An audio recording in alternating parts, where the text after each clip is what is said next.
Welcome on in to another action-packed and live edition of the Between the Hashmarks podcast. As always, I'm Matt Lombardo, joined by my friend, colleague, mentor, and the purveyor of the Two Deep Zone. Mike Tanier is here, and you know what they say about the best laid plans? Well, we planned on being in Indianapolis. We planned on coming to you from the lobby of the Westin or from Cafe Patichow in a booth over our brunch of eggs and Belgian waffles, or from a corner of the convention center. Instead, I'm in the football command center. Tanier's in his home office. But Mike, hey, we're here. We're here. Our best laid plans are laying under about 13 and a half inches of snow here in southern New Jersey, although it is melted down to maybe 8 or 9 inches of snow. But my flight got canceled for Monday. What they offered me for Tuesday would have been around the world in 80 days situation in terms of layovers. I'm heading out on Wednesday. You unfortunately can't really find a way to make it work one way or the other to get out there. No, it was just a disaster. I give you a lot of credit because you had the foresight to rebook before the blizzard actually hit. And I thought, okay, maybe I'll roll the dice and see if, the little Delta ferries can magically get the runway's cleared and ready to go. Instead, my flight gets canceled late on Sunday night, and I can't get on a flight until Wednesday morning. I only planned on being in Indianapolis until the Thursday afternoon. Right. By then, it would have been flying in, having dinner with you, and flying out. So unfortunately, you and I will grab lunch like we did a year ago after the Combine. We'll meet up in Philly for a lunch and some cocktails, but I was not going to go to that expense for 30 hours in Indianapolis. No, and the main thing we are missing, and one reason that this is kind of getting to us a little bit, and this isn't less than ideal. Today is the day when all of the coaches and general managers speak to the media, and you and I would normally be there, going from podium to podium to podium, asking questions, listening, hearing, not just getting the quotes, which you can get the quotes, from other sources, but hearing the vibe and the flow of things. Not only that, but sometimes we are able to get these side interviews with some of these personalities. And then, of course, sometimes we catch them later on at night, at midnight, when they're having a cocktail somewhere. And even if we don't get to them, we get to talk to the agent who talked to them. We're missing all of this. So we're kind of working off of videos and tweets and skeets and things like that. Threads, and aggregations of the aggregations. So it's a process. Bear with us. And instead of having scotch at Prime with a general manager or an agent, I was in a snowman building competition in my neighborhood. We built this great snowman that I thought was really cool, but he blew over last night. And of course, I walk over. I'm walking my daughter to the bus this morning, and I noticed that my next door neighbor, love him, great dude, we're beer buddies in the summertime.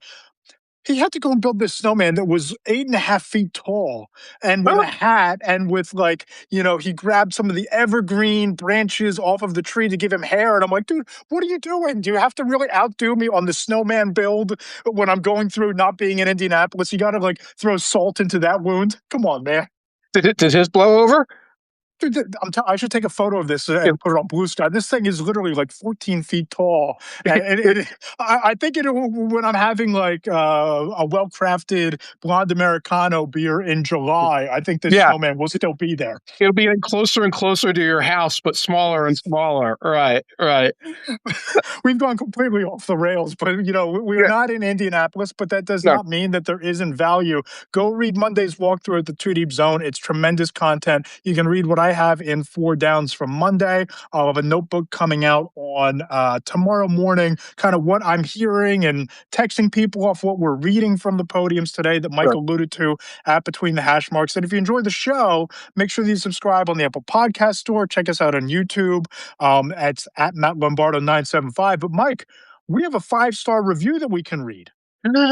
Oh, good. Thank you very much. This is going to make my day. Let's go. Yes, as always, if you enjoy the show, subscribe on Apple Podcasts, leave us the 5-star reviews, as Ken Raining did, longtime reader to both of our Substacks. He says, quote, "This is one of my favorite football podcasts and the only one that I never miss. The balance between what Matt and Mike provide in analysis and their perspective is very unique, especially recommended if you're local to the Northeast, but everyone can enjoy." Thank you very much, Ken. You have been a reader, subscriber for many, many years. Hey, longtime readers and subscribers, you could do this too. Not saying Ken did it. To leave some of you guys, I see you in the comment threads. I see you on the DVOA Discord. Hey, come leave us a 5-star review. It's the little things. It means a lot. It means a lot. Thank you. I'm not calling everyone else out. not calling everyone else out for not doing something totally free that would take 10 seconds and help our careers, not calling anyone else out, simply thanking Ken. What would really grow the show, you can let us know what you like about the podcast, what you don't like about the podcast, any guests that you'd like us to get. And as always, if you want to rip us, tell us what you don't like. Said that it's ridiculous I'm talking about snowmen when I should be in Indianapolis. Leave it in the 5-star review. Just leave 5 stars and we'll read it. Even if it's like embarrassing to either one of us, we will read it on the show. And let me say this, you will be remembering 25 years from now that snowman contest when all of those combines have melted together into one giga combine in your brain. You will remember that. So there is a silver lining to this. You made memories that last a lifetime. I was watching reruns of Bewitched on the on like MeTV or something like that. So you were out with children in your community, and I gotta give you credit for that. It was a lot of fun, and as somebody pointed out on Blue Sky today, at least you had snow day memories with the kids, and I wouldn't trade these for anything. Yes. Michael Allen Brewer checks in. Are there any NFL teams that have been similarly stranded in the blizzard and will also miss the combine? Funny you bring that up. Elliot Wolf was at the podium in Indy today and said that they had to get some of their staff onto different travel arrangements. Some of them wouldn't be making it from the New England area to Indianapolis. Joe Shane said that they had to juggle some of their plans. So I think that it's a lot different for teams this time around because they couldn't get out there either. There's no Amtrak that runs from New York or Boston to Indianapolis. What do you think this is? Europe? Right. Some nice things here? Right. Now, they do have things like charter flights and things that can give them a little bit more flexibility and bigger budgets. So if they decide to keep people out on Saturday, they could do that. But it is interesting. Like the Eagles did a pre-combine presser, I guess yesterday or the day before. Howie speaks later. Nick Sirianni speaks later. But I don't know if they did that because they knew there might be an issue for some of the media or not, because I don't remember them doing that in the past. But we got good Eagles information and quotes already. We don't have to wait for them because they spoke to everybody yesterday. And sometimes you get the best stuff into those beat writer-centric press availabilities. And usually at the combine, after the GM or the coach is done on the podium, they'll pull the local beat writers aside and give you 15 minutes away from the cameras, away from the national reporters, away from the hullabaloo of the podium. But the big quote, the money quote from Nick Sirianni that really is making the rounds this morning is on A.J. Brown. Quote, I think we're still in a spot like I can't guarantee how anything is going to play out into next season, unquote. And Mike, this has been the worst kept secret around the entire league, basically since the final gun in the playoff loss to the San Francisco 49ers. When I was reaching out to scouts and executives, and multiple people in multiple buildings told me that the Eagles might need to move off of A.J. Brown to salvage that offense next year. It sounds like at bare minimum, they're at least entertaining conversations with the thought about trading A.J. Brown. What was your takeaway from those comments? Yeah, exactly that. And Howie Roseman spoke, and he said something, well, we're always listening, quote. That was one of his quotes. I love the way Sirianni, part of that, at the tail end of the quote you just made, I'm thinking I'm going to be the coach next season, but you can't guarantee anything past tomorrow. When NFL head coaches start saying, a comet could hit, who knows? A tsunami could take us all the way. When they start talking about that, like that, it's bad. When they're talking like that at the end of February, it's really, really bad. But of course, Well, I was going to say, you've lost your Hall of Fame offensive line coach, decided just to pack up and leave. You've had to assuage your veteran, well-regarded defensive coordinator. You had to, toss your offensive coordinator overboard. Nick Sirianni's been through the rigors this offseason. This has not been a great offseason for Nick Sirianni or for the Eagles, and it's only more pivotal and judgmental from here. Yeah, and it's February 24th, right? Nothing has happened yet in terms of personnel. But when he starts talking like that, that's Nick saying, I'm already in a bad mood. Like, I'm here to talk to you for 15 minutes. I'm already in a bad mood. You mentioned A.J. Brown, and I'm in a bad mood. I don't even want to, put, any kind of positive spin on this. I don't even want to give that, that little pile of BS, that little sandwich of BS that you sometimes make. Well, A.J. is a heck of a player. We love him. We love what he's done for that. You can't even get that stuff out. You end up saying, who knows? Maybe lightning will strike tomorrow, and I won't have to deal with this anymore. It's definitely a sign they're looking. They're trying. Yeah, you can't even muster the Joe Shane from the podium today. We want explosiveness and guys who can score touchdowns. You can't even say that we Yeah, want our offense to be explosive and AJ Brown's an explosive player. You can't even have those words come out of your mouth. And right. I've kind of felt just from conversations that at bare minimum, they're going to look around and they're going to take phone calls. I wrote it in Monday's Four Downs column, Mike. This feels a lot to me.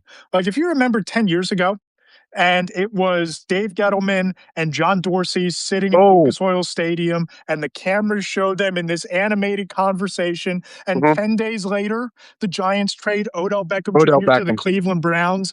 That hmm feels like this A.J. Brown situation, whatever happens, whether he's back in Philadelphia on a reworked contract to make everybody feel good and maybe create some trade deadline flexibility that isn't there right now, whether he hmm gets dealt next week, whether he gets dealt on draft night, whether he gets dealt July 5th, it Yeah. feels like the A.J. Brown's future is going to hang over and be the defining storyline of this combine.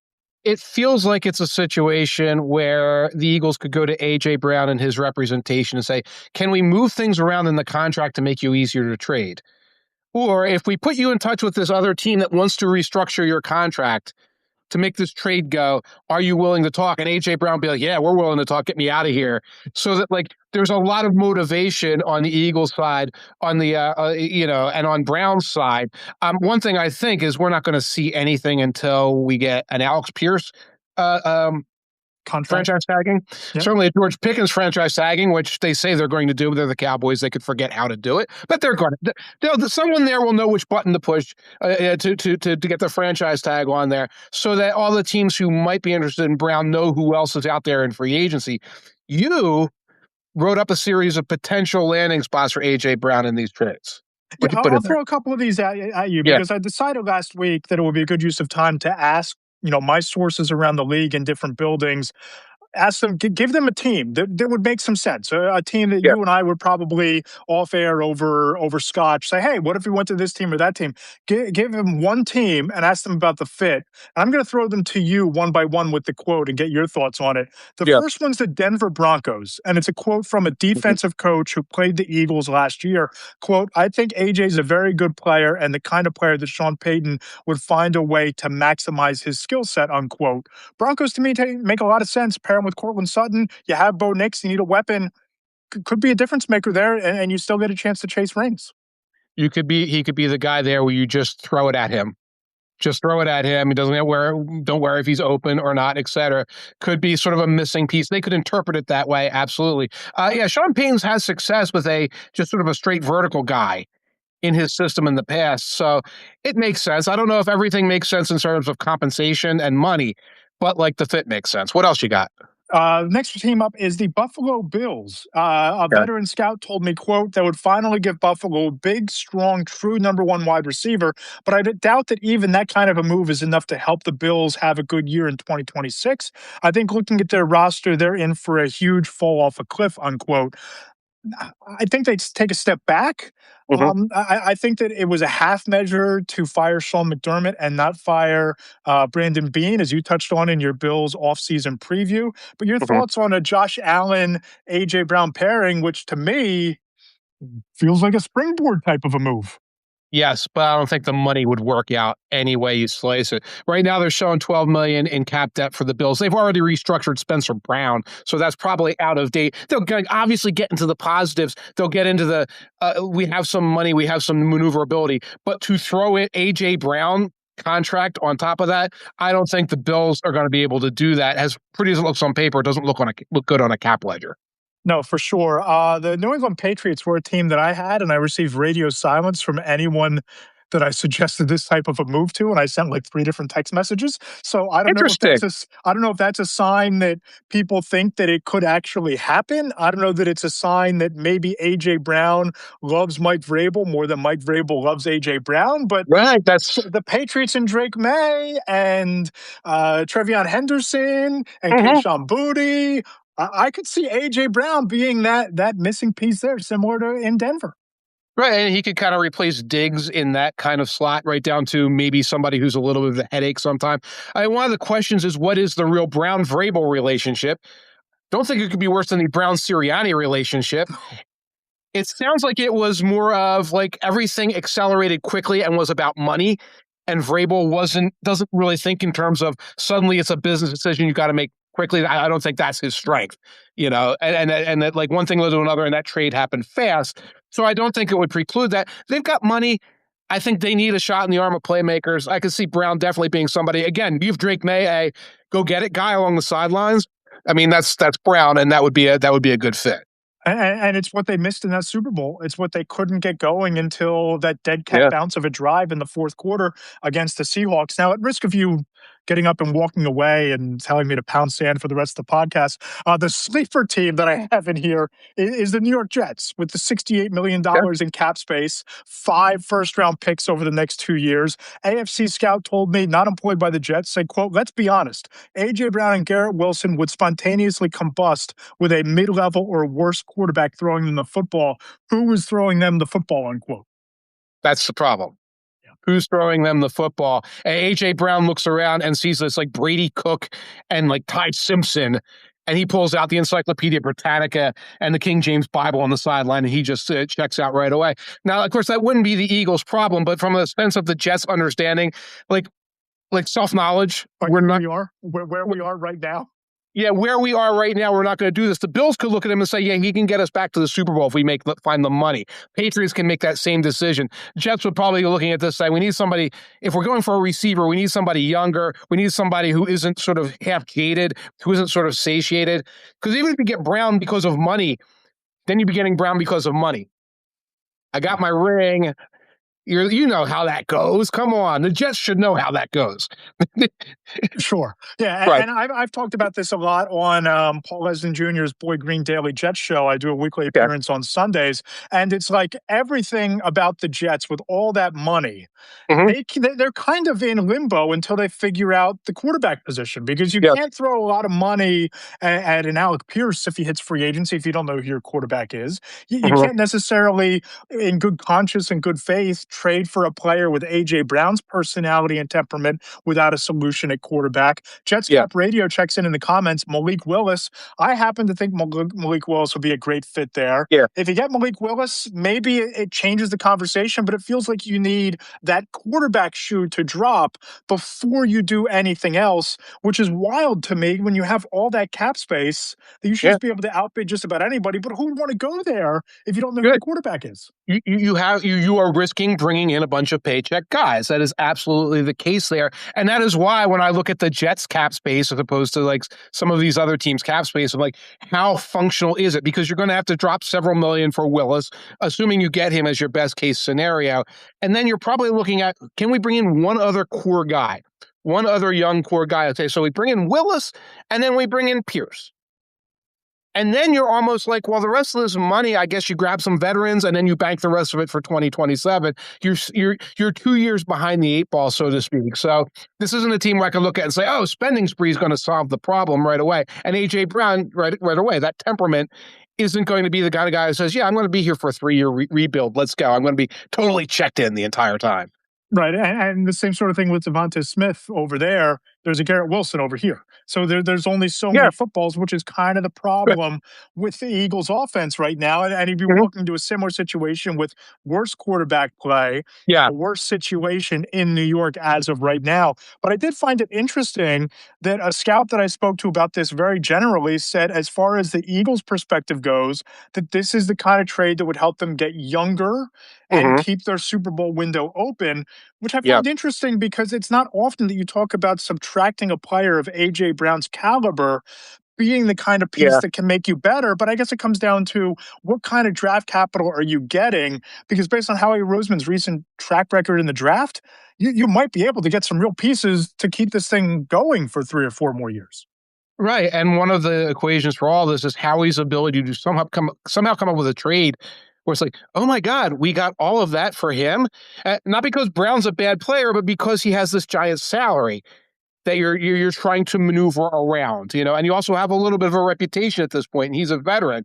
And we can sit here and say, well, 2 first-round picks. You're not going to get 2 first-round picks for A.J. Brown under these circumstances, but Howie could come away with a lot of capital because he did for Carson Wentz.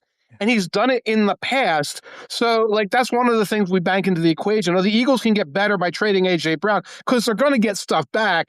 And yes, recent Roseman has been a very sharp drafter, and then you throw that into the equation. I can see the Eagles doing it because they're motivated to get it done, and Brown is motivated to get it done. I'm just wondering how it turns out. Like I said, of the teams you said, the Patriots might make the most sense. And who'd you say first in that? The Broncos, Denver Broncos. The Broncos make the most sense because you can get the phone with them. They can play ball. They could give you the 30th pick. That's not that's not much of a draft pick, et cetera. And they can say, okay, deal's done. We can afford to bring this guy in. Now we've got that downfield component for our offense. Out in Indianapolis today, Raiders general manager John Spytek sounded a lot less done with Max Crosby than Max Crosby is done with the Raiders. Now, that could just be juicing the market, but to me, it's a little bit different than Andrew Berry last year, basically saying that, Myles Garrett is going to be a Brown for life. It seems like there might be a little bit of like sunlight creaking through the crack in the door with Max Crosby and the Raiders there. If you're Roseman, does it behoove you to pick up the phone and say, hey, man, I'll give you A.J. Brown. You give me a number 1 in 2027. Wait, Brown for Max Crosby. For Brown for Crosby and a 2027 number 1. Oh, you're not going to get a 1 back in the Brown Crosby deal. You can do something, make the picks right. Because I like the idea that both teams just eat like a F ton of money, but then it cancels out. Like, oh, we're just paying this guy, but you're paying this guy, and it like balances out. It makes some kind of sense. It's a dead cap cafe. Dead cap midnight at the Dead Cap Cafe. Crosby is such a diva. Yes, he is such a diva. He is a wide receiver in drag as an edge rusher, and like he loves this. And I think that like Spytek and Brady are looking at this and saying, if we lay low for a while, and he looks at his $30 million contract, and he gets here's the attention you ordered in the offseason every year, Max Crosby. Here's the attention you ordered. He'll just come wandering back in for OTAs. I have a funny feeling they're running the clock on him. But like you said, like you start making Crosby trades, and they're all cuckoo bananas trades because how do you move this guy? Right. Yeah, like string number 1. And he's not one of those 2 first-round pick type of edge rushers like Micah Parsons was. It's just not. It's a different market, a different asking price. Right. And a different guy, he's a little older too than Micah, where it's like 2 first-round picks. We're getting a 26-year-old or whatever Micah was last year. And you are getting a guy who will let the media know what he thinks about everything, almost like an Aaron Rodgers-like personality at edge rusher. Make sure that his displeasure about the coaching staff or about the direction of the team, et cetera, he will make sure that that's known out there, and you're going to have to kind of deal with that. The Raiders are used to it. Another team might look at that and say, well, that's worse than having A.J. Brown reading a book on the sidelines because this guy kind of really like leans into it and really talks about it and really makes it his business to make it a problem for everybody. And speaking of Aaron Rodgers, Omar Khan, the general manager of the Steelers, steps to the podium and basically has a Motel 6 commercial that the door is open for Aaron Rodgers to come back, unquote. Look, you and I are very similar in terms of how we view Aaron Rodgers, both the person and what we see on the field as the quarterback and the football player.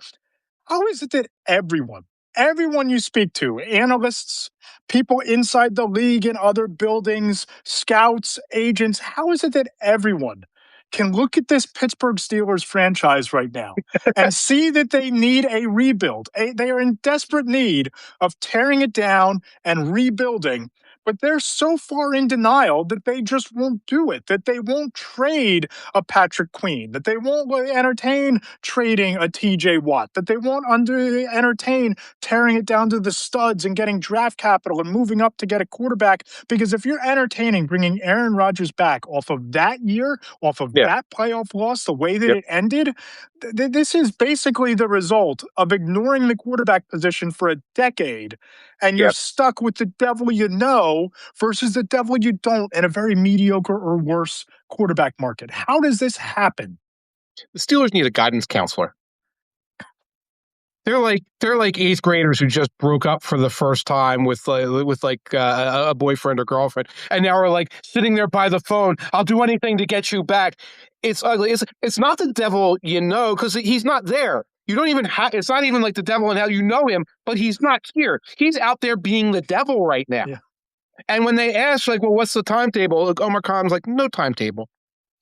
We're gonna sit here and look out the window like we're waiting for the ship to come in, and it's pathetic. It's ridiculous. And in the meantime, you're going to draft, Dante Moore in the second round or something, Right. and be hamstrung by Aaron Rodgers holding you hostage for the entire offseason, just like you drafted Will Howard in the 4th or 5th round last year because you were being hamstrung and held hostage by Aaron Rodgers. They continue to do this. They continue to find themselves in this situation because they seem like they're intent on building a defense that's just dominant enough to make you feel just nostalgic enough about the terrible towels and what they were in the 90s and in the 70s, but they're falling further and further from relevancy and contending for Super Bowls because they just won't acknowledge the inconvenient truth that they need to get younger and develop a quarterback. They refuse to do it.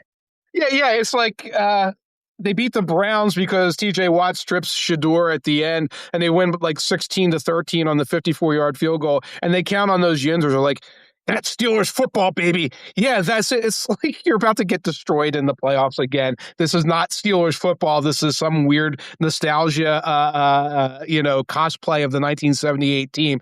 The full quote here, I don't have the full quote, but when Khan was asked about Rodgers' timetable, he said, "There's no timetable, but quote, all I'll tell you guys is I don't foresee this going like it did last year when Rodgers signed on June 6th. June 6th at the beginning of mini camp.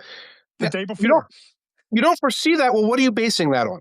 What are you basing that on? Do you have anything you can hold over him? Do you have any sort of conversation with him that's made sense? Because clearly you could be talking to him right now. You could re-sign him at any time. Why don't you foresee that? It sounds like you're just on your end negotiating with yourself, making up the things in your own mind, like wishful thinking. Oh, he probably likes it here. He probably wants to come back. He's probably not just going to F around for the entire offseason and come in when he feels like coming in. Based on what? History tells us he did not show up to practice with the Packers until it was absolutely required to. He has not said a word about this. You're out there, you're the sound of one hand clapping. You're the one sending text message after text message to a phone and getting ghosted. Come on, Steelers. Come on. George McKelvey checks in the comment section. It ain't going to happen with the Steelers until they have a bad season, unquote, speaking of the rebuild. Well, you know what? Mike McCarthy is the head coach, and either Will Howard or Dante Moore or whatever's left of Aaron Rodgers, this might be the bad season loading. This might be the perfect storm of mediocrity or worse that kind of thrusts them into that rebuild. But for those watching who aren't yet subscribed to Between the Hashmarks on Substack, I have a bit of a combine notebook from the snowstorm coming out tomorrow morning. You're not going to want to miss the quotes from a rival executive. Did not hold back on what he thinks of the Steelers and how Mike Tomlin left that situation. I'll just leave it at that. That's neat. That's interesting. I'm going to be doing a notebook as well tomorrow for subscribers. I compare Aaron Rodgers and the Steelers to some characters from a very recent, still in theaters movie. And I'll just tease it that way and let people try and throw a guess out there. What movie characters I am comparing the Steelers and Aaron Rodgers to? But like we mentioned Malik Willis earlier, and he can't play for 12 teams next year. That we know for sure. Right? Well, Nick Kelly checks in. Perfect segue here. More likely to wind up on the Steelers, Malik Willis or Kirk Cousins? Well, here's the thing. Kirk Cousins' agent belongs in the Sports Business Hall of Fame for the amount of money that he's been able to secure through Kirk Cousins' career. Do you give a bit of a discount to go to Pittsburgh and throw to DK Metcalf and Pat Fryermuth and a great defense you're playing behind, put a Steeler logo on one side of your helmet? It seems like Cousins might be the better fit there than Malik. Right. He's probably looking at that because he's probably looking at a playoff run and a offensive line that just protected Rodgers so they can protect him. And he's not going to run off to the to the Jets. Also out there in the woods, I didn't put this on the list. Derek Carr's out there in the woods. Yeah. He is now, I think he's now a fully free agent. I don't think the Saints hold his rights anymore. And he said, I'll come back if there's a team that I can be on a competitor. That the Steelers keep matching that line. Like, well, I'll come back for a competitor. I'd rather have Derek Carr than Aaron Rodgers. Yeah, I think so too. Right. So too. Based on what you saw from Aaron Rodgers, especially down the stretch, especially in that playoff loss, I just can't look at that guy and say that I can rely on him for a 17-game season. I think that was the apex of what you're going to get at this point in Aaron Rodgers' career. And I just look around at the quarterback market. There's a lot of there's probably 10 teams going to be like poking around looking for quarterbacks. And it just seems to me like if you're the Steelers, you have to be able to do better, right? Yes, you have to be able to do better, and you're out there competing with these teams like the Cardinals and the Dolphins, who are at the same time trying to shop Kyler Murray and trying to shop Tua Tagovailoa. And you should be able to talk about things like, hey, maybe we're the team that trades for Mac Jones. I don't love that idea, but it's not a terrible idea. Maybe we should be the most aggressive Malik Willis team because when all the offers come in, he might see the same things everyone else sees. Put that Steelers logo out there. Go with a defense. You can win a bunch of games 16-13, etc. But the Steelers aren't going that route. They are saying the door is open and there's no timetable. So that means if the bust out name for you. Go ahead. Zach Wilson. Okay, Why? It's a name that keeps coming up as somebody who has played a lot of football, that there's a baseline knowledge of what he is. You're banking on the potential of him being that next Baker Mayfield, Sam Darnold type, renaissance, rejuvenated, younger than Aaron Rodgers, cheaper. He got leapfrogged by Quinn Ewers on the depth chart of the Miami Dolphins. Like Mike McDaniel's job is on the line, and he's like, I can't take Tua anymore. Zach Wilson or Quinn Ewers. And he says, throw Ewers out there and run every swing pass that has ever been created by humanity. Here's the breakout name that has been buzzing for the last 2 days, Tyson Bagent. So both Ryan Poles, now you know how it is when you try to create a market. When the team and the agent work together as a full court press and they whisper to Albert Breer that this is the next guy and he runs out there like with his scoop and everything. Tyson Bagent's the guy. Ryan Poles was like, hey, yeah, we've been getting calls about Tyson Bagent. We knew this was going to happen. We knew this was happening this offseason, that Tyson Bagent was going to be a guy teams will be interested in. Right. Said that today. Right. And Ben Johnson's like, I think he's one of the 32 best in the league. Absolutely. And they're trying to drum up business for a guy they don't need anymore, obviously, because Caleb Williams is no longer in any sort of limbo. And they're like, yeah, maybe we get a third-round pick for him, and maybe we get him $13 million a year or whatever you get for Tyson Bagent. Tyson Bagent, I believe, has thrown 6 passes in the last 2 years. Tyson Bagent's entire portfolio as a starting quarterback was he replaced Justin Fields. He won 1 game against the Raiders. Then he started throwing interceptions, like wackadoodle interceptions. But because he won the 1 game and because he was the white guy on the bench, he sort of became like the sensation for a couple of weeks. That was 2023, folks. That was 3 years ago. So we're still trying to do this. The thing is, I could see it happening. Not the Steelers, but I could see some other team hearing this. Atlanta, because Arizona. Bring him in as a competitor. Oh, he's going to compete for the job. Yeah, he's going to be the bridge quarterback. Yeah, Atlanta could do it. The Jets could do it. Any team that's likely to be like, wait, someone else is, it's like a used car salesman. Someone else was just looking at that car yesterday. Someone called us about Tyson Bagent just a minute ago. You don't want to miss out, Matt Ryan, new general manager. You do not want to miss out on this. I could see it. And I could see some general manager overpaying because they don't want to sign a Zach Wilson, or they don't want to look at an Anthony Richardson and think that he's anything more than what he showed in Indianapolis. Or they're scared off by the Tua Tagovailoa whispers that you and I have, or not Tua Tagovailoa, the Kyler Murray whispers that you and I have both heard over the last 2 years. It just seems like Tyson Bagent could be one of those guys that some general manager is going to say, you know what? For a 4th-round pick on a short-term deal, on a cheap deal, let's see what happens. And if it doesn't work out, we'll just draft a guy next year. Right. And by the way, the Falcons, Ian Cunningham's from the Bears, so he would probably know more about what's going on there. I'd take Richardson, frankly. Yeah. Give me Richardson and let me mess around under the hood of this guy before I went out there and said, oh, the 7th-round pick who had a half a good game 3 years ago. Let's take a look at that. please. Absolutely. And where we started this conversation was with Malik Willis, who I think is going to be the most coveted quarterback on the market. I think that he's going to have the most teams beating down his door, burning down his agent's phone line. And I just look at this and it's like the Jets have all the resources. They have the money. Go do it. Because you don't know what the quarterback class is going to look like next year. Everybody thought this year was going to be great, and you have the 2 first-round picks this year. You have the 3 first-round picks next year. But why risk it? If Willis is sitting there and you can kind of jumpstart the rebuild, and here's the other angle.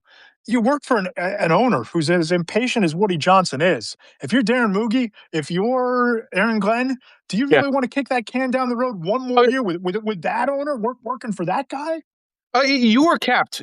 Glenn was kept so he could be fired. I mean, that's the way Johnson thinks. He's like I get to fire this guy in October. That's almost the mentality here. Yeah, you want to do something. You can't just goof off for the next couple of years.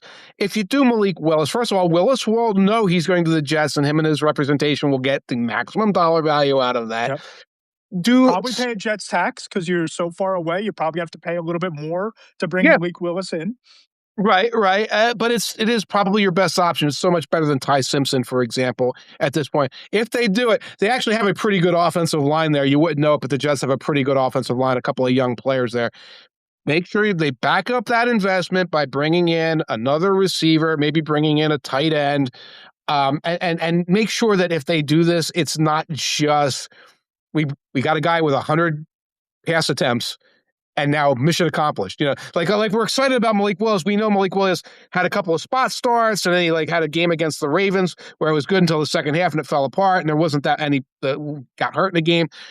If the Jets are doing this, it's going to be expensive. It should be in a coordinated effort to do something right away.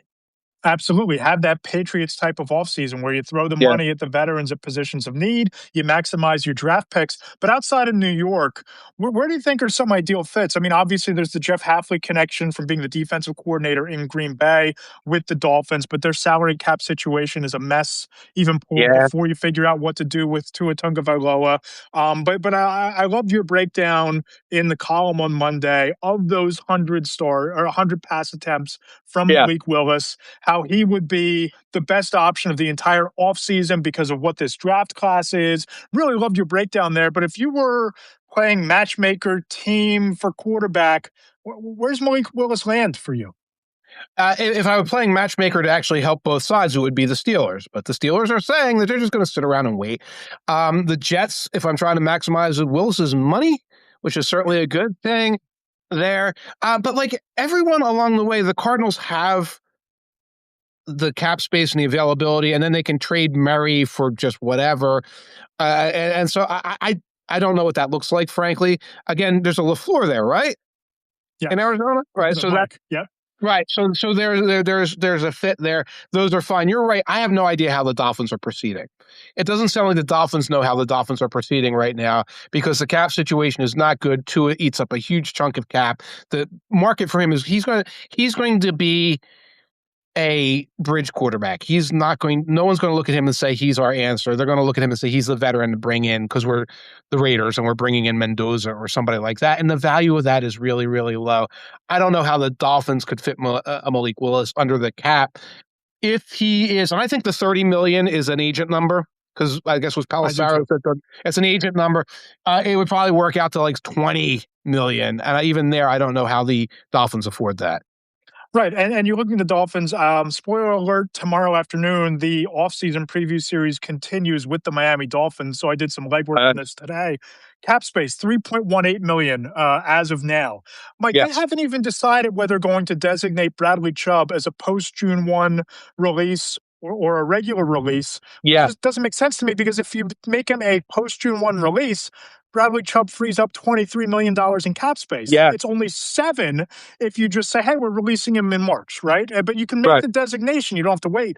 Even if you trade Tua Tagovailoa after June 1, right? So that's after the draft. That's after free agency. That's after a likely Kyler Murray trade. That's after Aaron Rodgers comes back from this latest ayahuasca retreat. If you trade him after June 1, yes, you're freeing up $42.8 million. but you're still eating $13.4 million at the Dead Money Cafe. And if you trade him before June 1, it's $11 million that you're freeing up with $45.2 million in dead money. And you can't designate a trade the way you can designate a release, so you'd have to wait. So there's no real winners here for this Dolphins and Tua situation. No, and you can't just cut him, because you just cut him 60-some million. His cap space increases over the course of the next 2 years because you have to eat all this $99 million in dead money. $99 million in over 2 years this year. Over 2 years. $42 million that you have to pay against the cap this year. Yeah, and I'm looking at like Bradley Chubb. However you cut him, you save a little bit. You probably have to cut Austin Jackson. What they're probably deciding is if they're going to spend a year dead for cap purposes. Right. Like if this comes to the point where it's like there's this zero competitive ability because of how we had to manage these things. So, Chubb's a good player. Jackson's always hurt, but like you lose some other guys there, and we had to do something horrendous with Tua. There's no way you can put Malik Willis into that equation. No. If you're doing that, it's Quinn Ewers and Carson Beck or some goofy combination like that, which I think is just two Quinn Ewerses if you think about it.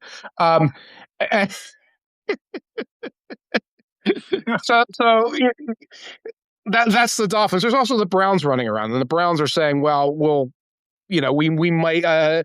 Andrew Berry says something like, I wouldn't rule out the possibility of getting a quarterback. They can't afford to bring him in. They're showing $3 million in paper cap space. They have 0 offensive linemen under contract right now. Yeah, not great. Suboptimal. Yeah, suboptimal. 0. Well, actually, like third stringers. They've got like DeJuan Jones, I think, is under contract. The guys that you might be able to remember who were good, who are Browns offensive linemen, Joe Bitonio and the kid with the name. Wyatt Earp? Wyatt Teller. Wyatt Teller. Yeah, I think they're moving on from him. I think that he's not gonna be there no more. So you don't worry about him in Cleveland. No, he's gone. He's gone. He's a free agent. He'll probably get a good salary. Wyatt Teller's a real person, right? Yeah, yes, he is. Yes, a good player, good ball player. Good. I keep thinking that's like some famous actor's son or something. My brain is glitching right now. That's not Kurt Russell's son. Okay, we're fine. Something bad is happening right here, right now. Okay. Okay, you good over there? I'm good. But other than the quarterbacks, the one market that I think is going to really heat up is pass rusher. It's a bad year to need a quarterback. It's a really great year to need a pass rusher. It's an even better year to be a free agent pass rusher. I think you touched on this in the column as well. A lot of rock solid free agents at that position, and they're going to get cashed up. Hendrickson? Joey Bosa? $38 million in the range of a deal for 32 to 38 for Hendrickson could be the deal that sets the market.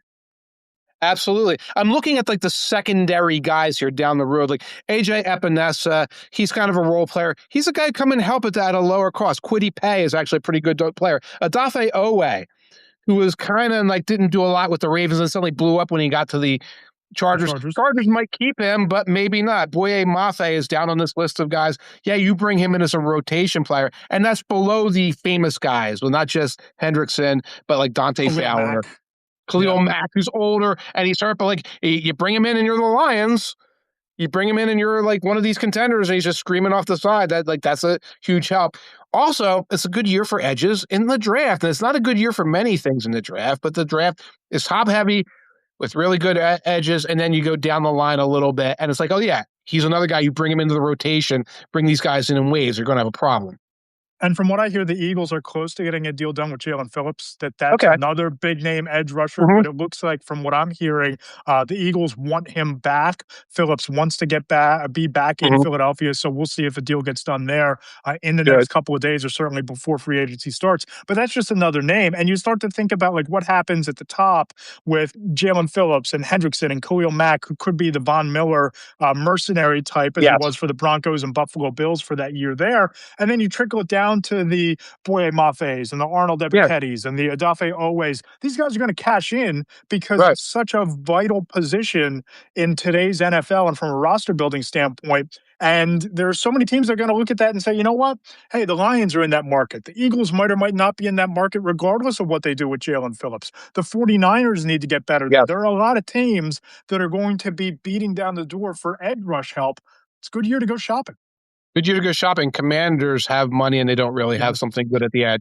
Bengals can't pay Hendrickson because that ship sailed. They got to bring in somebody else, and they've got enough money for somebody of that second tier. Yeah, you can go up and down the list, and even teams that say like, oh, they don't seem to have a lot of money right now. Once they restructure contracts and they go shopping, that's going to be a position that, whether again through the draft or through free agency, they're going to want to invest.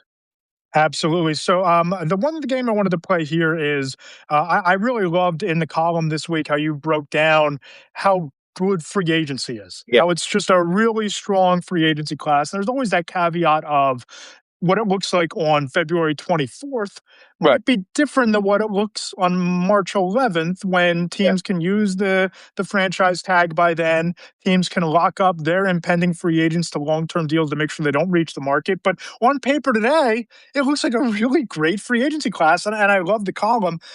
Who's a team or two for you do you think could orchestrate that quick turnaround based on a free agency spending spree? I'm going to switch it around. You go first with your team. Okay, I'm going to go Cincinnati Bengals. All right. And spoiler alert, they're the team, the offseason preview that's up on the site right now. I just look at the confluence of cap space.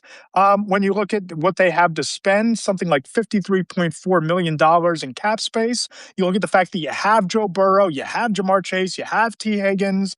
The offensive line wasn't the nuclear wasteland at the end of the year that it was the year before. Go get yourself a top edge rusher. Go get yourself an Alontae Taylor at corner. Go get yourself a linebacker, spend some of that cap space, and then maybe run back in the NFL draft and take the best safety who's on the board. Get 3 or 4 players, and why can't you be this year's Patriots in a division where you have a new head coach in Baltimore? The Steelers, we've already touched on the kind of mess that they are. Why can't they be the team that rises back to the top in that division? And with Joe Burrow, you always got a chance. That's it. And that's it. One of the reasons I wanted you to start is because most of the teams that have a lot of cap space, there's a surprising number of really good teams down there with cap space, like the Seahawks, like the Rams. So they can't really bounce back. It's like, we're going to get better. And then there's, the Raiders. So you have the Bengals sitting there. It's like, yeah, we got quarterback. We've got an offense. We need a defense. We can spend money and draft picks. They don't like spending money, but they can spend draft picks. Get the defense to 20th in the league, have a good season, a healthy season from Burrow, and that's a 10 or 11 win team. That makes perfect sense. So picking a team that isn't bouncing back necessarily, I'm going to go with the Los Angeles Chargers. Ooh. Always a risky bet because they're the Chargers. And of course, they did what they always do, which is make the playoffs and then keel over. Obviously, you get Slater back, you get Alt back. Now, the caveat here is there is some worry about Slater coming back from the patella. And there's actually talk, a little bit of a rumor out there. It's like, maybe we got to move him inside the center to preserve him. He's not going to have that elite thing anymore. You still have a great offensive lineman there, great alt, maybe moves to the left, etc. Automatically, by attrition or whatever, by getting healthy, they get better. They're already a playoff team. They're sitting with $81 million. I thought you were going to mention them with the A.J. Brown. That'd be a terrific fit, too. Yeah, good. I mean, you have Omarion Hampton, you're running back to kind of ground and pound it and play hardball ball. You look at the fact that they desperately need a wide receiver. You pair him with Justin Herbert. Yeah. Herbert just putting the ball in his hands over and over and over again, not worrying about whether he's open or not. He brings in more of those passes. He's excited to be there. He's got Harbaugh chirping in his ear to make sure he stays with the program, whatever he needs to hear along the way. And if it's not him, then maybe it's Rashid Shaheed who you talk to. Could be Rashid Shaheed. Could be a speed merchant like that. Right. Or, they get somebody at tight end who's like more of an impact tight end, et cetera. So they can get better by getting healthier. Defense, they're probably going to lose Mac. Mac's, again, an older guy. So if they bring him in, it'll be like 1 year and like motivational tactics, whatever. That's a team that could put together a resume that can... Yeah, they're the Chargers, but look like the team that's going to be among the Super Bowl contenders. And it's an arms race in that division because you now have the Denver Broncos who are loading up with a young quarterback still on a rookie contract, probably going to be aggressive with $28.6 million in cap space at the start of the offseason. The Chiefs are the Chiefs, and whenever Patrick Mahomes gets healthy, let's say you drop in a Breece Hall in free agency or a Jeremiah Love with the 9th pick in the draft. Now, all of a sudden, you have a balanced offense, and you're starting to cook with gas a little bit. And then, of course, you look at the Chargers. Nick Kelly checks in the comments. What about Mike Evans to the Chargers? And to that, that's a good one. Why not both? Why not sign Mike Evans in free agency and trade for A.J. Brown? You have $78.5 million in cap space. You get both wide receivers. You have 2 now, and you have a top 5 or 10 quarterback in the league. You have a ground and pound running game. You have a decent defense. I'm in. Mike Evans and A.J. Brown to the Chargers. Why the hell not? The one thing about Mike Evans that I worry about is the Chargers have Keenan Allen still, or I think he's a free agent right now, and they brought back Mike Williams. They have a habit of bringing the 30-something guy in, and so I don't know about that. Plus, Jason Light was saying what he always says, I want to bring all of my guys back. And he often does. He usually does. He usually does it. Yeah. Remember, it's tax-free in Florida, folks. So some of these guys are inclined to stick around. It's not a terrible move, though, to bring Mike Evans there. That's another guy who's sitting around potentially in free agent that if he doesn't go there, maybe he becomes a security blanket for a Malik Willis in New York or something like that. Mike, I know you got a flight to catch tomorrow out to Indianapolis. Yes. Let's hear the content plan. And of course, if you're out there, this is the perfect time to jump in and subscribe to the Too Deep Zone. It's the best brand of football coverage you're going to find around. You get the blend of the storytelling, the deep dive analytics, the dad jokes, the superhero comparisons of the prospects coming in. You get the fun Mike Scotch habit on the road at Prime 47. Great time to subscribe to the Too Deep Zone. What's the content plan out there in Indy? Because I'm going to be sitting here trying to stay warm and looking forward to the coverage. The content plan is, tomorrow when I'm on that plane, there will be a Coach BS to English translator from some of the quotes that made the rounds and some of the things we talked about here and some other conversations that these coaches and general managers had today. You'll find that tomorrow. After that, you're going to be able to find me on the socials, tweeting and skeeting. Well, actually skeeting. I don't do Twitter anymore. About the things going on when we're interviewing defensive backs and tight ends and quarterbacks on Friday. I'll be there for all of that excitement. It all leads up to the 40 Awards on Monday. Forget the Academy Awards, forget the Oscars, the 40 Awards. I should be there long enough to be able to give the Best Beard Award, the Best Jewelry Award, the Best Quote Award. Oh, and yes, by the way, we'll be talking about who made themselves some money by, running a 3.940 or whatever they're up to these days. So combine coverage, but most of it on Too Deep Zone you're going to find next Monday. What do you have coming up? The 40 Awards is worth the price of a subscription in its own right. Go do that today. Tomorrow morning, we're going to have the My Notebook, kind of a virtual notebook of kind of taking what we heard today and advancing the story by reaching out to agents of players in that free agency market that maybe a general manager was talking about. We'll have an update on the pass rush market. We'll have an update on the Max Crosby situation. And then in the afternoon tomorrow, the Dolphins preview drops. You can subscribe to Between the Hashmarks on Substack, but make sure you subscribe to the Too Deep Zone as well. So follow Mike on Twitter, Mike Tanier on Blue Sky. Check out all the hijinks from Indianapolis. You can follow me on Threads at Matt Lombardo NFL, at Matt Lombardo on Blue Sky. Subscribe to the Apple Podcast Store, to the Between the Hashmarks podcast. And Mike, while you're out there, please have a Sun King Stout for me, or get yourself a nice double of top shelf scotch at Prime late at night. Either way, I need to live vicariously through you just a little bit over the next couple days. I will do that. I will spoil my liver for both of us.